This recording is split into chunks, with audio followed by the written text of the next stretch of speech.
All right, we are live. So, welcome to Run Wild with Us, Ask Us Anything. I am Lisa Kastner. I am the founder and executive editor of Running Wild and Rise Presses. I am here with you on Thursdays between 5 and 6 p.m. Pacific Time, 8 and 9 p.m. Eastern Time.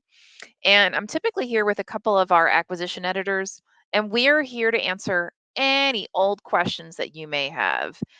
Your questions could be about the craft of writing, it could be about the business of publishing, it could be about promotions, social media. I don't care. Whatever you want. I'm more than happy to chat. And we are again, this is all recorded. So because it's recorded, the value in that is you can check this out whenever you want, right? There's a huge library actually of back videos on YouTube. If you go on YouTube and you do a search on Running Wild, you should find our library of said materials. And how this works is you've got a question, and then you just pop it into the comment section of whatever venue you are logged into. And typically, myself and whoever else is logged in with me will take turns on answering your questions. If it's just me, I'll just answer them. It's all good, no big deal. Now, if you're watching and you're like, well, I don't really have a question, I'm just kind of nosy. I'm like, who the hell is this person? It's all good. Because believe it or not, I do get questions, or we do get questions throughout the week. And oftentimes I will just use those as like a jumping point so that we have a starting point to have a little convico. So, with that in mind, I'm going to go ahead and start. And again, please, please, please don't be shy. Feel free to go ahead, pop any questions that you have into the comments section of whatever venue you are following us on. Excuse me, just as a FYI, we actually broadcast across Facebook, Twitter, YouTube, Instagram, LinkedIn. I believe that's it. I'm looking at it now. Facebook, LinkedIn, YouTube, X, and Instagram. Yep, that's it. So, um, let's say one day you're like, well, I don't feel like going on YouTube. Dude, just go on Instagram. It's all good. No big deal. Okay. So we actually just finished our acquisition session. And again, I know we mentioned this before. You guys, holy crap, can you bring your game? These stories were phenomenal. Not just, so we did acquisitions for long form, so that would be like memoir, creative nonfiction. It could be any form of genre. It could be a cross genre, full like book length form. Book length, we consider book length to be it's over 50,000 words. And we also are in the midst of acquiring short stories for our short story anthologies. We have two. We have one which is Running Wild anthology, and the other is Rise. Now, the only limitation for having a short story published within Running Wild or within Rise anthology for Running Wild, typically it's some type of cross genre. Now, I'm going to be honest. I want to say most stories that we see nowadays really are some type of cross genre. Um, and then for Rise, usually it's a genre story written by someone of color or from another underrepresented group. And if you if you're eligible to be in either one and you have a preference, all you have to do is tell the editor, Ben, and he will work with you on it. So again, not a big thing. Caroline says, we sure did. Hey, Lisa, great to see you. As always, Caroline, as always, it is pure pleasure to see you. Thank you so, so much. I mean, man, we had a ton of both short stories and long form to go through. And I am so proud, not just of our acquisition team. And I know last week we talked a lot about the acquisition process and the submissions that we received because I mean, we literally had just finished the acquisition process for our long form pieces. But again, the quality of work that came forward, you guys are truly, I mean, you're just fantastic. Absolutely fantastic. Really bringing your game. So since it's just me, and maybe it's just me and Caroline, which is all good again. And as people join, I highly encourage folks, say hi. Again, ask any old questions that you may have. Um, it's fabulous. Dawn McIntyre says, "Hey Lisa, congratulations on Family Pack. Best of luck with it." Oh, thank you so much, Dawn. Really appreciate it. It's so funny. I literally had three different people reach out to me today. It seems as though Netflix, like I think it's their number one long form piece. Now I have to look it up on Netflix is called Family Pack, and guess what? It's a very similar theme to our book Family Pack. Um, yeah, it looks like it's number one. Oh no, now it's number 6 in movies. So I keep telling people, I'm like, dude, you've got to go and watch it because I want to find out what it's about. Like, I need to find out, like, is it any good? It's maybe number 6, so that doesn't mean people may just be nosy. But anyway, yes, the same concept, same such and such came out. Netflix, Family Pack, werewolves. Holy moly, it's hilarious. So, anyways, what I was gonna tell you guys about is the fact that so we've gotten similar themes in terms of questions that have come up from individuals that we've made offers to, and also from those with whom we declined the work. So I thought, since Ben and Peter aren't here, and so far no one's come back with any now I want to get you the link to that because, dude, I really want you guys to go, like, because I'm so busy. I would love to watch the Netflix version of Family Pack, but I don't know. Maybe I'll look at it this weekend. But so far, I am just so freaking swamped. I just don't have time. But if man, I would love it if you guys would like check it out and let me know if it's any good. But anyway, okay.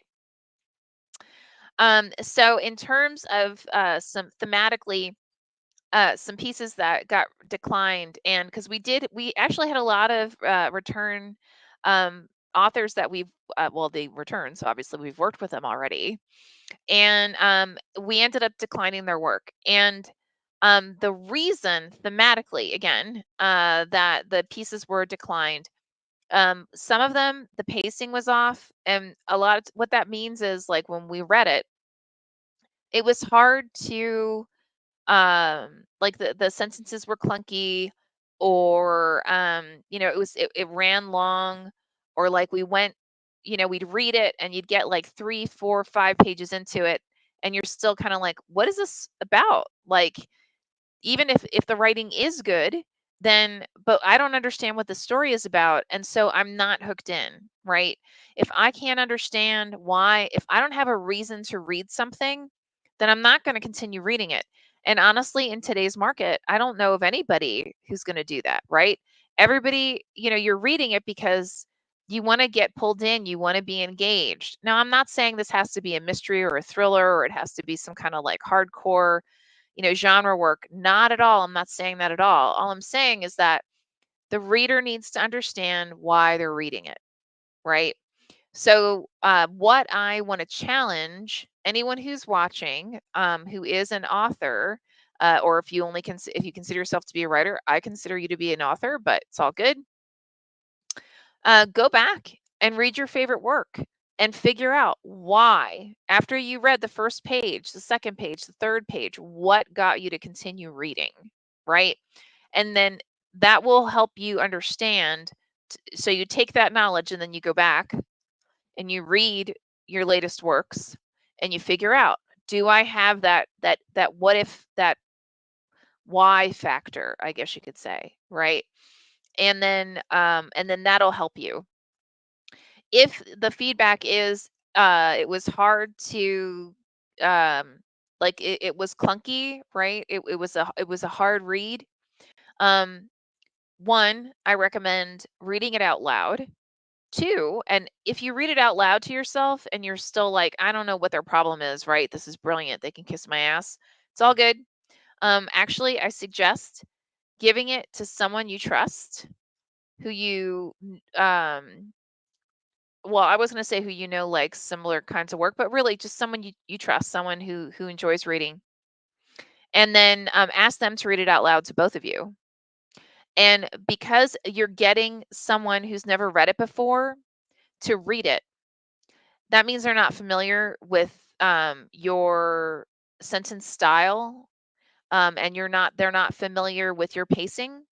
And then that will give you a fresh view to it and a better understanding of what someone who doesn't know your writing style, how they may perceive the work. Dawn says, usually if I either like or identify with the main character, I want to keep reading. Agreed. Absolutely. I'll be honest, like there was one work that was recommended to me by a bookseller, and I thought, oh, it sounds really, really cool. It was basically taking an antagonist from a well-known work and expanding on it, but from when the antagonist was a teenager. The challenge, though, was that there was nothing redeeming about this antagonist, right? He was just a dick.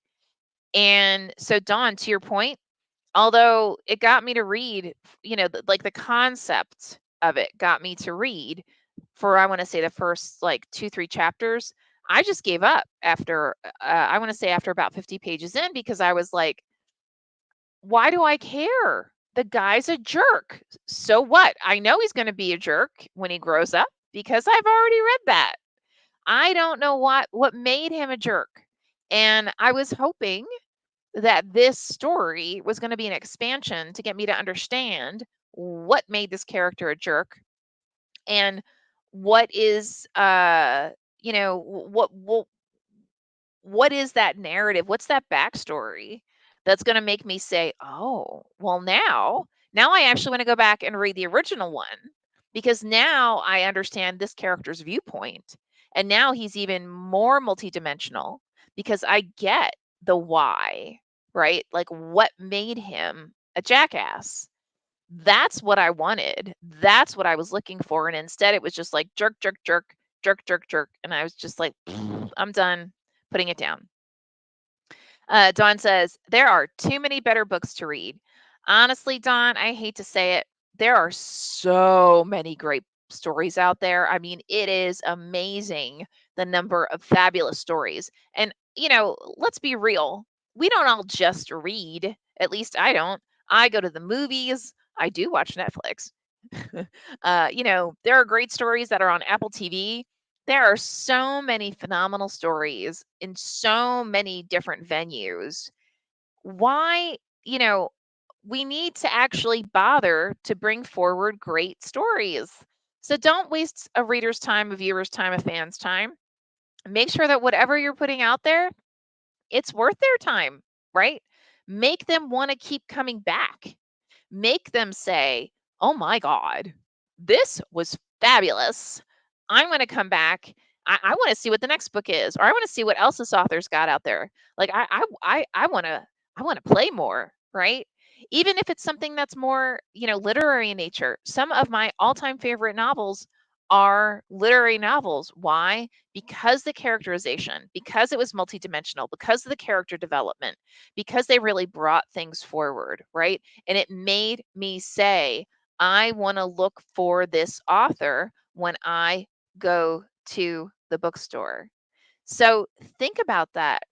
Isn't that what you want? You don't just want to write something because you were like, hey, I'm bored and, I feel like writing something for me. I mean, it's great to write something for you. Don't get me wrong. You should write something that is something you would want to be engaged in, but you're also writing for a market. You're writing for somebody who not only to read it, but where they are like, whew, I want to write, I want to read this again and again. I want to keep coming back, right? Like I was uh quite privilegedly, I don't know, I probably just made up that word, but anyway, I actually was interviewed by the imitable Jonathan Mayberry at Mysterious Galaxy Bookstore. And when we were talking, he was actually asking me about like what some of the character development that I performed and why I made certain choices. And one of my comments, and it was about Family Pack, right, and Cure, which is the book before Family Pack. And by the way, Cure and Family Pack Packer, although it's the same primary characters, the reality is that these are written to be standalone. So you don't need to read Cure to read Family Pack or vice versa. Any hoodle. Um, he was actually asking me about some of the fight scenes, right? And you know, I I intentionally wrote my fight scenes in a way that I wanted it to be something where a female who, maybe she's not trained in, martial arts or in self-defense of some sort, but where someone 10, 15, 20, 30, 40, 50 years down the road from now, they will go back and they will read Family Pack and they will read Cure. And if they get in some kind of issue, then guess what? They can take the knowledge that they gained from reading those fight scenes and kick that motherfucker's ass. That was the whole point of writing those fight scenes. I mean, yes, it was character development. Yes, it fit within the story. Yes, there was a build to it, but the whole purpose of writing those fight scenes the way I did was so that if somebody decided to screw with whoever it is that read that book, then she could kick his fucking ass. So, keep that in mind. You want to do things like that so that the reader, they're going to takes whatever it is that you want, they take it out of it, and then they can apply it in whatever way they want to apply it. Um so that was the one big bit of feedback that we had from the pieces that we had actually declined. Now, some of the questions that I've gotten are from those whose works that we accepted. Again, there are themes around it, which is all good. So first question I usually get is, well, why Running Wild, right? Why do you guys exist? And I would think, I think it's probably just because I'm tired. I'm not that I'm tired of hearing the story, but like I'm so used to sharing this information. I'm like, really, you don't know? But actually, before I get to that, um, one thing I want everyone to think about, like if you are an aspiring author or you are an author, follow the rules that are set or put in place associated with the submission and acquisition process for anywhere, right? Now, the reason I say that is because for some reason this year, we've had a few people who looked up my personal phone number and decided to call me and ask me questions. Now, technically speaking, my phone number is not listed. So, you did some homework to find out what my personal phone number is. And a few people also looked at my personal email address. Again, I don't share that. So the fact that you were able to get a hold of it, it's a little creepy. Just, letting you know. So you don't want to, you really don't want to go outside the box and do that. You want to make sure that your publisher feels comfortable with you, and that you, again, most publishers, they don't just want to publish your one work. They would love to have a long-term relationship with you because they know you write solid, you write really well. So, don't do creepy stuff like that. Also, please do your homework, right? We actually had someone who reached out to me and asked me, uh, do are we a hybrid publisher, and am I going to charge them anything? Dude, you can easily look this up online and you can find out we're not a hybrid, and you'll find out that we don't charge you anything, right? Someone else asked, do we work with agents? Of course we do. But we're just not a publisher that says you have to have an agent in order to sign with us.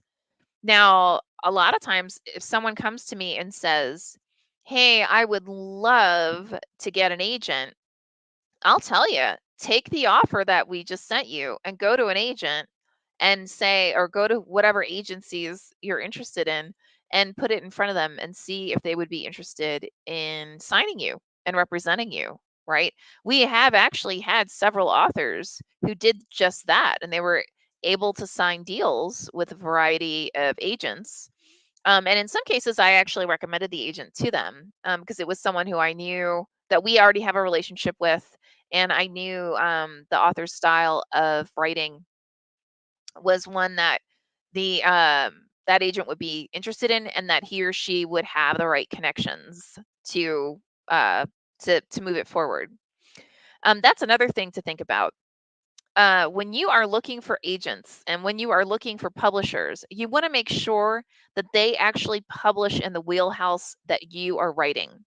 So, what I mean by that is if you go to a publisher and they don't typically publish science fiction, or they don't typically publish children's books, and you have that available, um, a good, an ethical, in my opinion, publisher won't will let you know that they don't typically do that. And if they can, oftentimes they will point you to another publisher or possibly an agent who could assist you in that. Now, why is this important? Believe it or not, um, a lot of this is really about building relationships. Much of the publishing industry, actually, much of any form of entertainment, it is really about building relationships where people know that they know that you're someone that they would want to work with in the future, right? So if you come to me and you're like, oh my God, I have the most fabulous children's book, I we don't work in children's books. So I wouldn't be able to recommend on the other end, right? Like who to sell this to. I wouldn't know how to position it to the sales force that we work with our distributor IPG. I don't know that IPG actually works in children's books. The reality is I do know that they do, but I also know that they know which publishers they work with who do know how to do children's books, right? So these are all things that you need to keep in mind. You want to make sure that you're setting things up for success, and that when you are making decisions associated with acquiring a publisher or having a publisher acquire you, that they are going to be able to represent you in the absolute best light. D Card says, so who wins tonight's Vikings Rams game? Dude, I don't know anything about the Vikings Rams game. I have never really been big into sports. You would have laughed your ass off if you would have seen me in junior high and high school trying to play any kind of sport, because I really sucked pretty much everything at everything.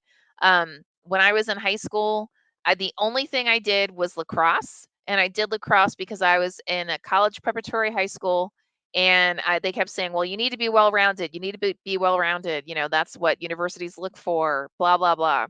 So I was like, "Okay, fine. Well, I can't run. I'm really really super slow, and I don't care about baseball or football or any of that." So they said for females, for college prep colleges, or not college prep colleges, for like the top tier colleges, they all do lacrosse. So I was like, okay, fine, right?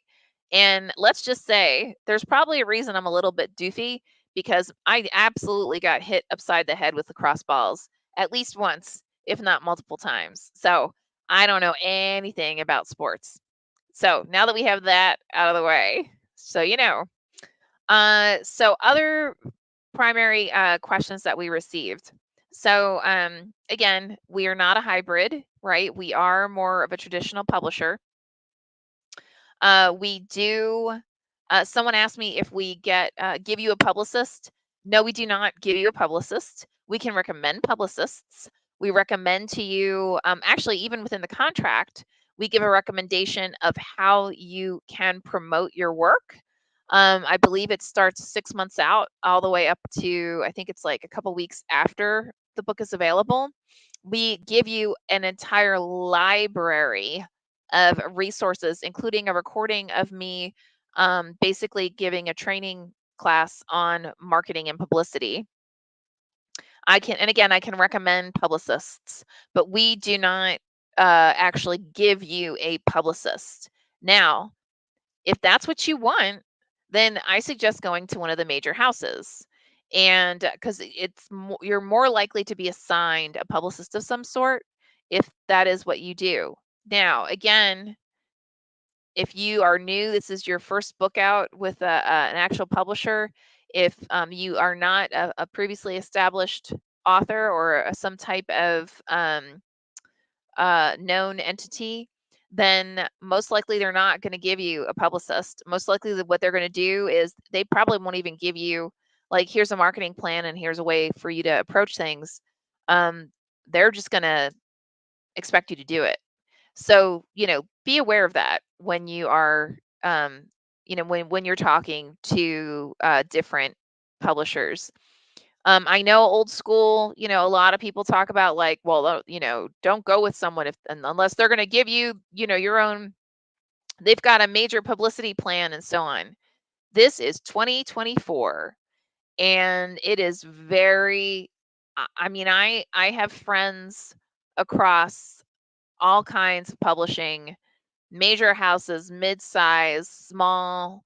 I've got friends who are indie, and again, I got to tell you that unless you are already well established, you've got a library of books that are already bringing in the cash.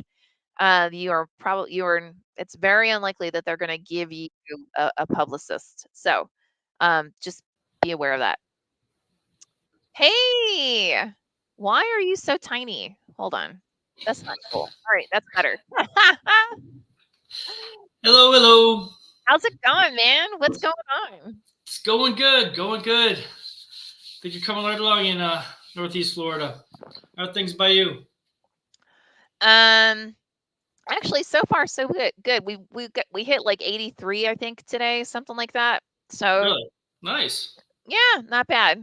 Yeah, I honestly like it better when it's in like the high 70s, but Yeah. that's okay, fine. What have you been up to, young man?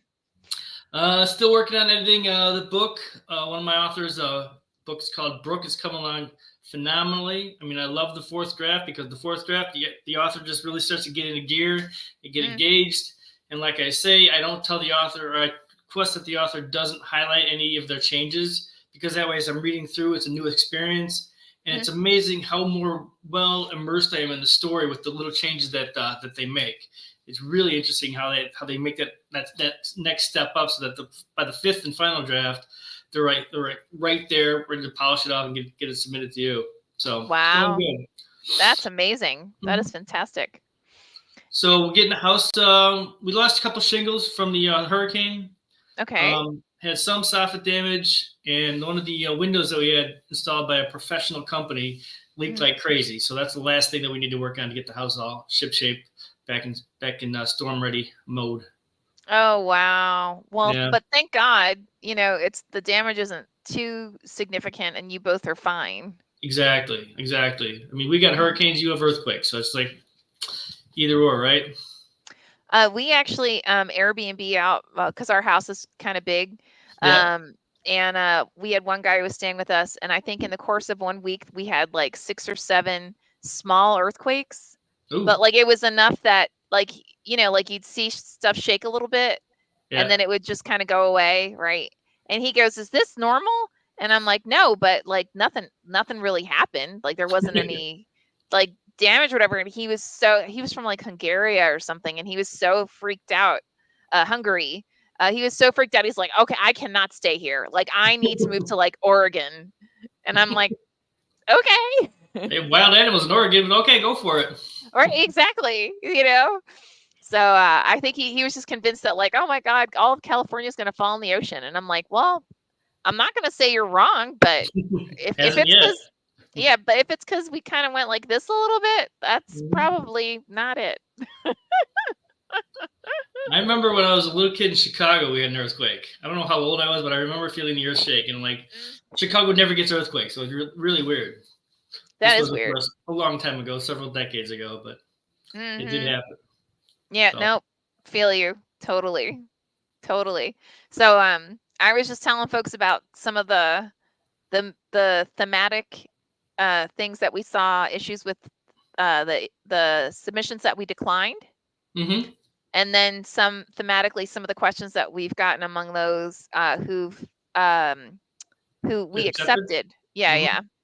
And for among those that we declined, at least that I noted, we had a lot of people who, like the pacing was off. So, and because the pacing was off, a lot of times it was like you'd had to reread sentences like 2, 3 times to go, oh, okay. But what an extension of that is, you'd get 2, 3, 4, 5 pages in, and you still don't know why you're reading it. Mm-hmm. So I gave some suggestions in terms of like, so how to fix that, right? Like if you are given that kind of feedback. What about you? What did you find thematically that were um things that folks can go back and look at, and how can they possibly fix it? You know what I mean? Yeah. One thing I think about, thing that comes first to mind is that images. I mean, everyone knows that I'm a huge fan of images. I love well placed ones. Actually, I read a fantastic image today in the story in the book I'm working on. I mean, it was pitch perfect, and that rarely happens. But sometimes too much image could be too much sludge, because you're wading through all these different things that are happening in the story while nothing is actually happening in the story. So it's great writing. I mean, the writer that I'm referencing is a great writer. She writes a good sentence. She just gets lost in her own moments, so that the storyline doesn't really progress. It's all, this is here and this is here and that's there and that's there. And this is this and that's that. And you're page and a half, 2 pages in. You're like, we're still in the foyer. I mean, nothing's happened in this house yet. I want to Yeah. see what's in the next room. I want to see what's in the kitchen.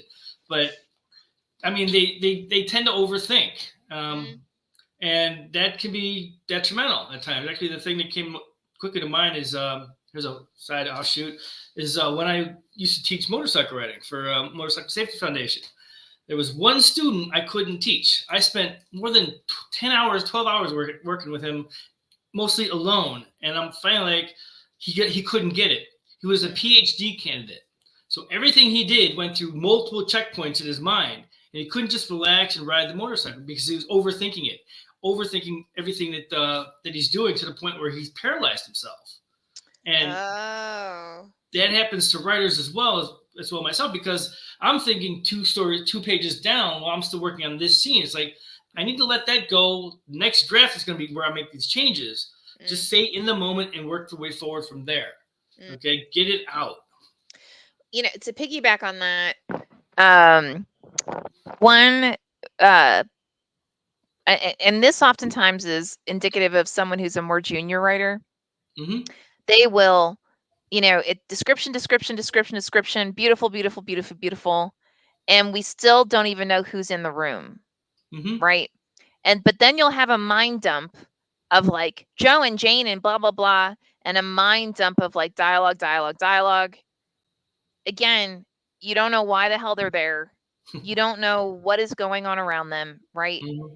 And then when the dialogue's done, now we're going to do another mind dump. Boom. Description, description, description, description. And now you're like, are they still there? Like, why are we, Mm-hmm. why do I need to know about this? And the author, they're getting out of their head what it is that is like in the back of their mind, like, oh, I need to do this, right? But it's not integrated. Mm-hmm. So Yeah. I don't, I'm not feeling I need to feel like the description, and I know Jane's in the room and I know she's doing something, and you're integrating the description of what she's doing and what she's interacting with, right? And that is actually continuing the story forward so that I better understand, like, okay, oh, so this is why Jane is in this room and this is what she's doing in the room. Mm-hmm. And Yeah. then it brings you forward. So it's not like it's not like this has to be, massive, you don't need to have people fighting on page 1, right? There doesn't have to be like a murder on page 1. It's just that this has to be integrated in such a way that you're Right. bringing me, the reader, into it from both a character well, from a character, an environment, and an understanding of what's occurring, and just piecing in for me why I'm there. Does that make sense?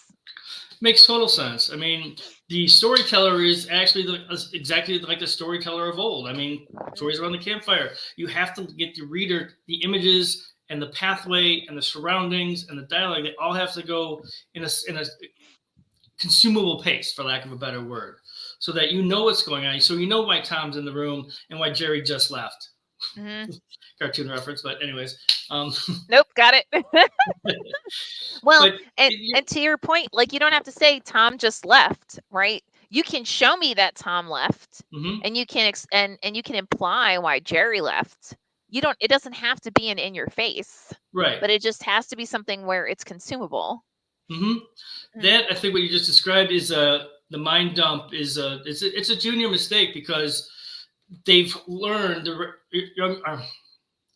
early writers have learned that they have to have place in, they have to have images, they have to have physical surroundings for the characters to dwell and act in, but they're too busy seeing what's going on in the story in their minds to take time to pay attention to what is my reader seeing. That's a stumbling block I encounter with many stories. Is like they rush through the story. They're telling you the story, and they give you a little bit here, a little bit there, and then dialogue. I'm like, I know you see the story. We don't see anything. We're not able to keep up with you because you're imagining 90% of it in your mind. Yes, that's where the story comes from, but you have to tell us what's happening for us to really be immersed in the whole environment that you've created. That makes sense?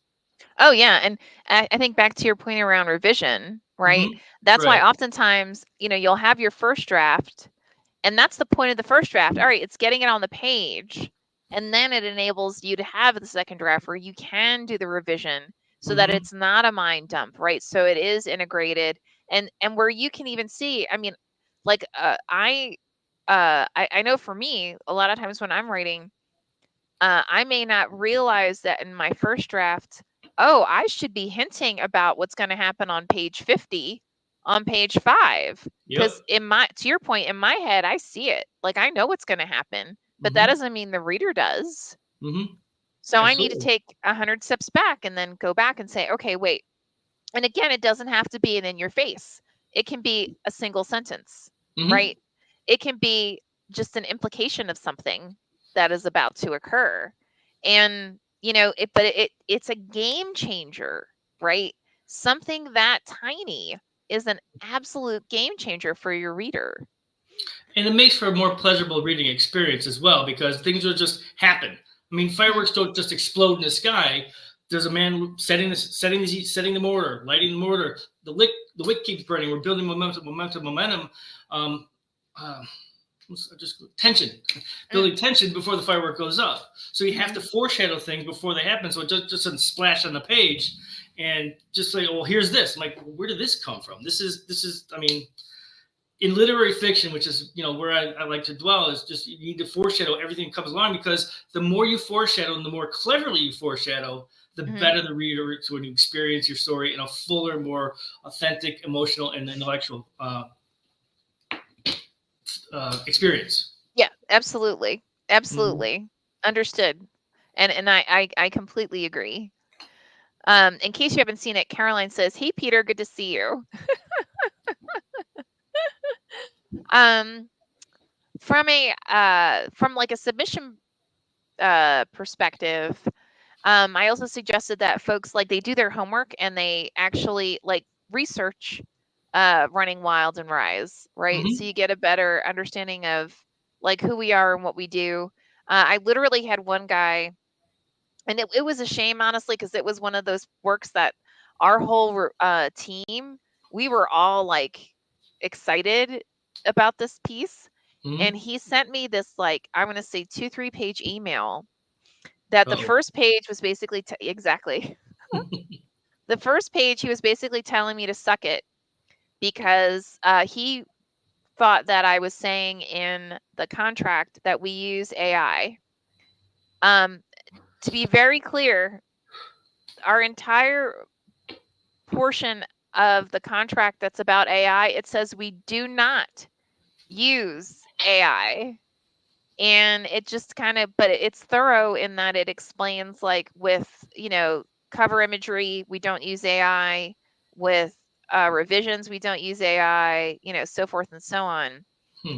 And yeah, but admittedly, it was in legal speak, right? Because we had, a lawyer who was generous and spent his time with us to Hmm. go over it to make sure that, if somebody did uh, uh, want to argue it in the future, right, or our tushies were covered, right? Right. So yeah, no, so he was mad about that.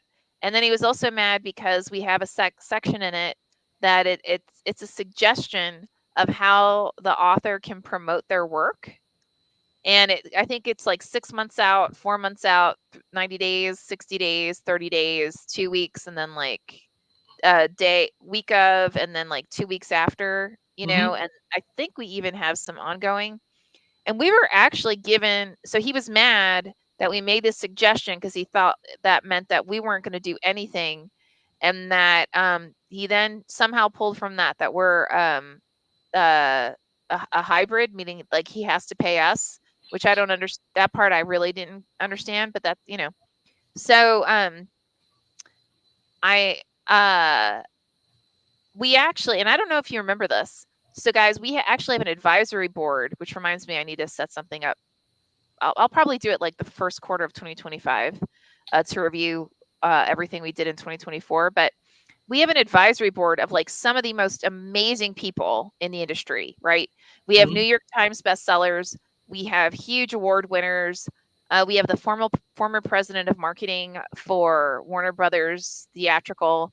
We have the former chief creative officer for DC Comics. We have one of the founders for IDW Publishing. So if you're a fan of Lock and Key, he actually created Lock and Key, right?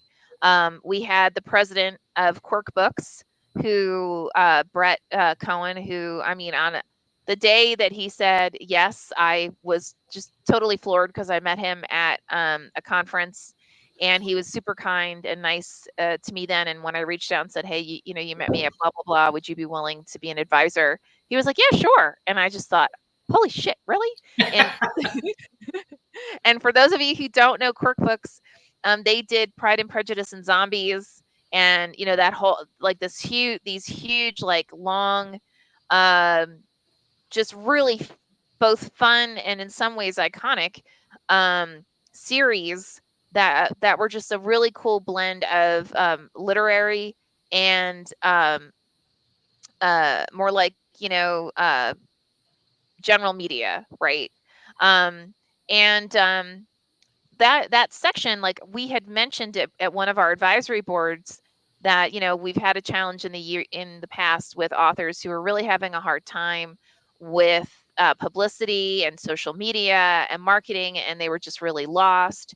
And we had done all these different, like, we've done workshops, and we've provided templates, and we've done all this stuff, and still we have authors who are just um I mean, like, they're upset that they're lost, you know what I mean? Like, it's not like I'm like, you lost, screw up, right? No, they're coming to us saying, help me.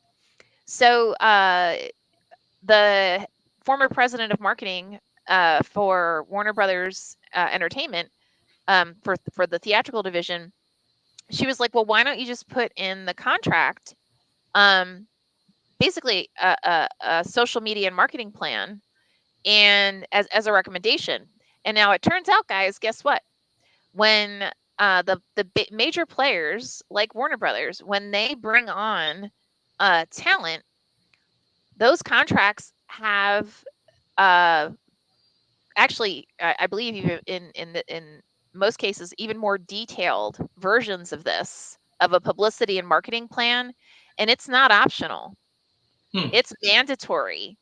So when you see their tushies on, like, the Jimmy Kimmel show, it's not because they were like, "Yay, I want to be on Jimmy Kimmel." It's because it was in the contract that said, "Look here, MRFer, guess what you're gonna do?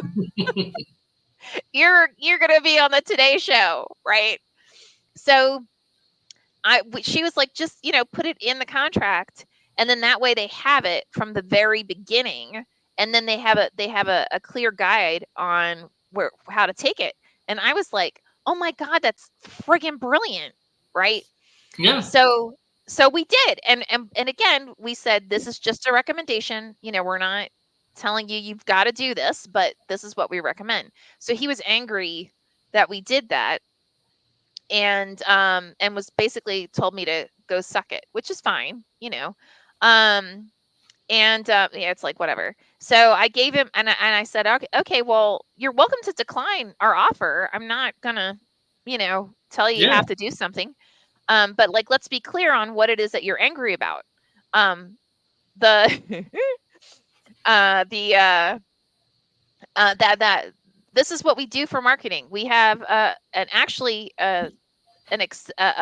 workbook of around 30 to 40, if not more, uh, influencers, magazines, reviewers, actually, I think TV shows too, that we send out, what's called a one pager. And what a one pager is, it's like a quick description of the book, um, like a paragraph, like it's like the tag that you see on the back of a book, right? That's to pull you in.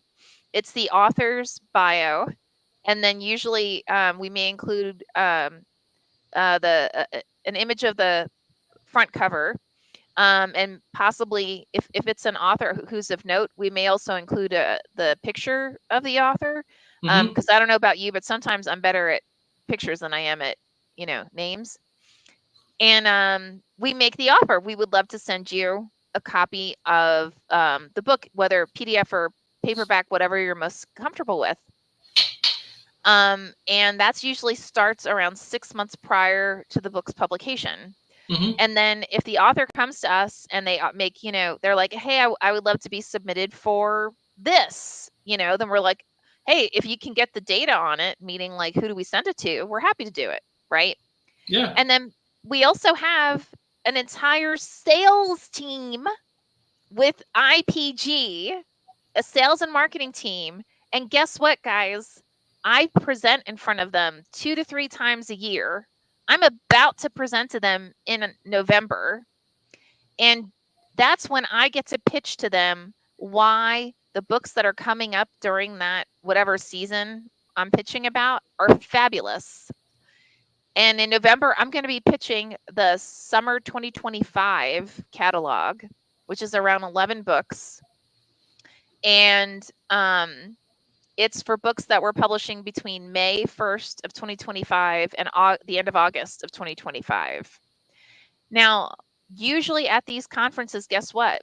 I also get to interact with the sales team. And guess what? One of the first comments I got the last time we had a sales conference, which was in May, was, oh my God, when I go to my retailers, they know you. Like, they love Running Wild. They love Rise. Like, they get comments like, these are that's one of my favorite small publishers, right? So, if you do have questions like that, like if you read a contract and you're making assumptions based on the contract, instead of responding in that kind of like a screw you capacity, my suggestion is just ask the questions, right? And the more questions you ask, the more information you have. And if you're still like, well, screw you, it's all good, Mm-hmm. right? But Yep. but don't jump to conclusions without having that additional information. Does that make sense? And I don't know, Peter, do you want to add anything? I know I just blathered on for too long, but yeah. What came to mind is that when people show you who they are, believe them. I mean, if he's looking at a contract, he's looking at that opportunity. I mean, unless he's got 15 books in his coffer already. If this is his first or second book, he doesn't really have room to judge or to put down or to burn bridges before they can even be built. I mean, that's beyond foolish. Why would you just? I mean, I don't think you'll ever accept another one of his books. I don't think it'd be wise to, because if he's going to do that after you have offered an acceptance, I mean, that's the golden ticket for almost every author out there. You know, Mm. all us wannabe authors. That's a golden ticket. You'll publish my book. Great. What do I do? What can I do to make the process easier for you, as opposed to what are you doing to make the process easier for me? It's like no. It doesn't work that way, man. You got to put gas in the car before you can actually drive it. You have to be nice and play nice with others and respect those who are giving you an opportunity that you don't otherwise have.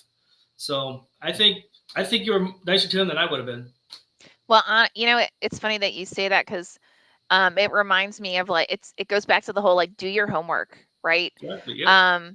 I've talked to Wally Lamb, I've talked to Da Chen, I've talked to Jonathan Mayberry, I've talked to Neil Gaiman.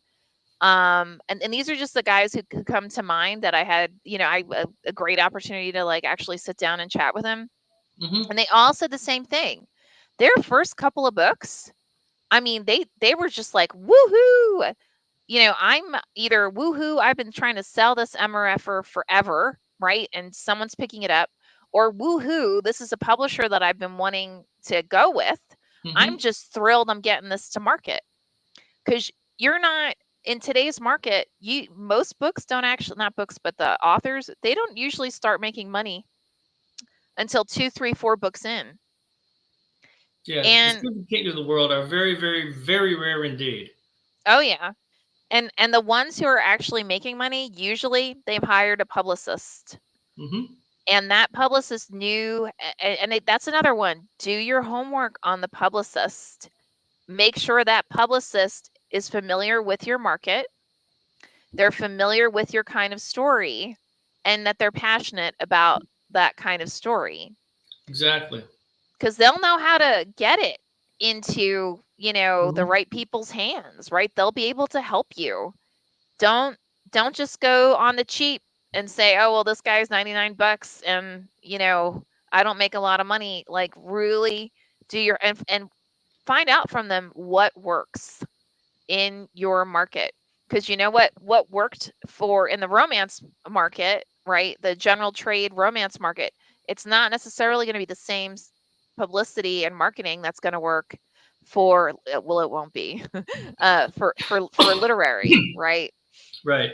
The readers of those and the fans of those are so vastly different that, I mean, you need to understand who your market is. And if you're not sure who your readership is or who your market is, and we've had authors do this before, once they were done the editing process with us, and we were like, well, where would you like to bring this forward? They were like, oh my gosh, honestly, I don't know. Yeah. Either we pulled in their editor, because guess what? The editor is intimate enough of an understanding of your work that they both understand what you were doing and where it might fit within the marketplace. So, and if that editor is a little vague on, where might be a good place, we can then also pull in some of the of our extended family and say, can you do me a favor and just like read the first, if you don't have the time, if you could just read the first several pages and let us know where you feel this would be a good fit, and we can pull that together. So cool. Mm-hmm. Wow. So we have less than 7 minutes left, which is amazing. Is there anything else you can think of, Peter, that you want to talk about, or? Well, I just think that, I mean, with everything you've just said in, very nice details, the resources that we have as a small press, I mean, we don't stand up to the major presses at all. I mean, that's just the fact.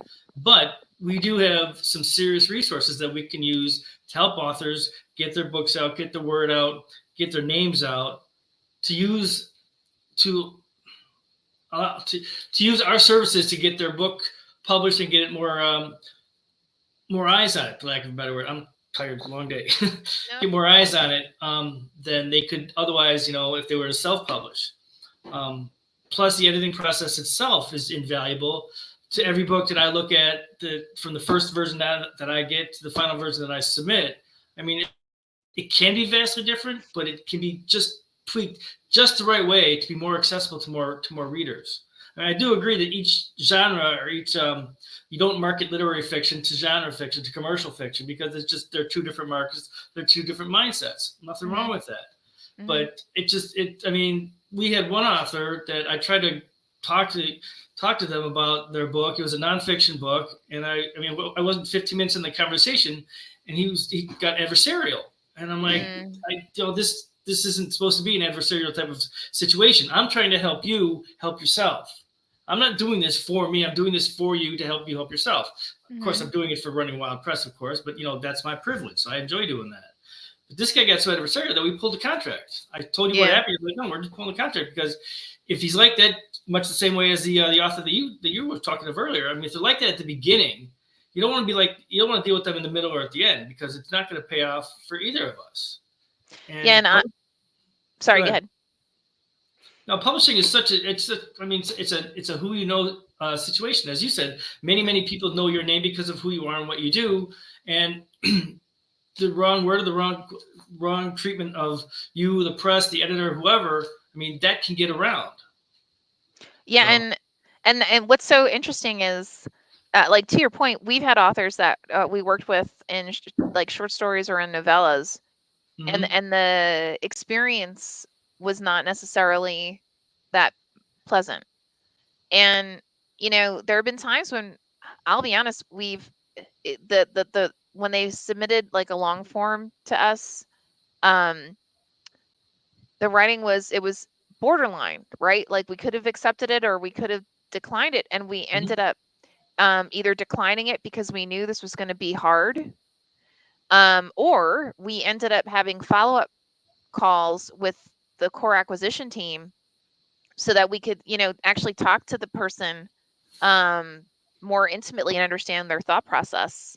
Because, I mean, we've had authors that, I mean, look, every single book that we acquire, we believe it has the potential to be a New York Times bestseller, to be a National Book Award winner, right? To be a Pulitzer. All right, that right. might be a slight guy, but you know what I'm saying, right? But well, seriously, we You do. can't, We you we can't get it s- if you don't ask. So, right. So and we do submit, that doesn't mean that through the editorial process it gets to where we have a vision for it, because the author has to agree to making the revisions. mm-hmm, And we've had authors that, I mean, it's not that the book wasn't good when it was done, the editing process, it just wasn't as great as it could have been. And I want to say there have been maybe 5 times. Now, mind you, we have a library of like 140 books, right? mm-hmm, And with the additional 35, we're right now we're acquiring around like 30 to 40 books per year. So, um, so the five isn't bad. Five's actually pretty good. But we've had around five authors who either before we went to market, they pulled it and said, that they wanted to self-publish, which I just thought that was evil to the editor who worked their tushy off, yep, right? Um, or they said, screw you, I'm gonna submit this to like Kirkus or a major reviewer where it's a paid for review. And I tried to warn them, like, okay, it's not, I don't think it's going to come out the way you believe it will, but you're welcome to do it, right? It's just that we don't want to invest the funds in it because I know from what the story, how it's done, it's finished. I can tell where it's going to go. And unfortunately I was right pretty much, you know. surprise, surprise. You've Yeah. done this a time or four. Yeah. So, now we've also had the flip side. We've had more authors who were kind of confrontational at first, and then when we kind of walk them through, like, this is why the story, this is why we're making the recommendations we are, they got it. And they actually did really kind of like what Peter's describing, really significant revisions, but that really made the piece shine, right? Hmm. And, at the end of the day, it was so brilliant. I mean, we'd send it everywhere. So, Right. So we're running out of time, but just I want to bring up one thing. You said that we oh, published about 140 books so far. We acquire about 30 to 45 books a year. How many submissions do we get a year? That's the number I oh, want to know. oh, wow. What, this year, what was it, like 1,700? Was, Mm-hmm. yeah, it It's was more around, than last time, the last run through we had. yeah. So that's the sizable number of submissions. And that's just the long form, guys. That's not even the short story and novella. It's even higher for short stories and novellas. So yeah, just keep that in mind. And we're all, I mean, our whole point is to change the world through story, and you only do that through great stories. So Mm-hmm. great stories, great writing. Um, so with that, we are out of time. Thank you, thank you, thank you, thank you, Peter. As always, I Thank you. I love it when it's you, me, and Ben, but it's okay. He's stuck in Albuquerque traffic from last I heard. So Oh, that's right. But honestly, if it's just you and me, he can go suck it. So it's fine. I'm sure you say the same thing to him about me. I'm fine with that. Ah, hell no, of course not. Love you guys, Don, Caroline, D cards, everybody. Thank you, thank you, thank you. If you are watching this and it is the recording, just go ahead and toss your questions in the comments section. We will review it. We will check it out. We love you all, and we will see you next time.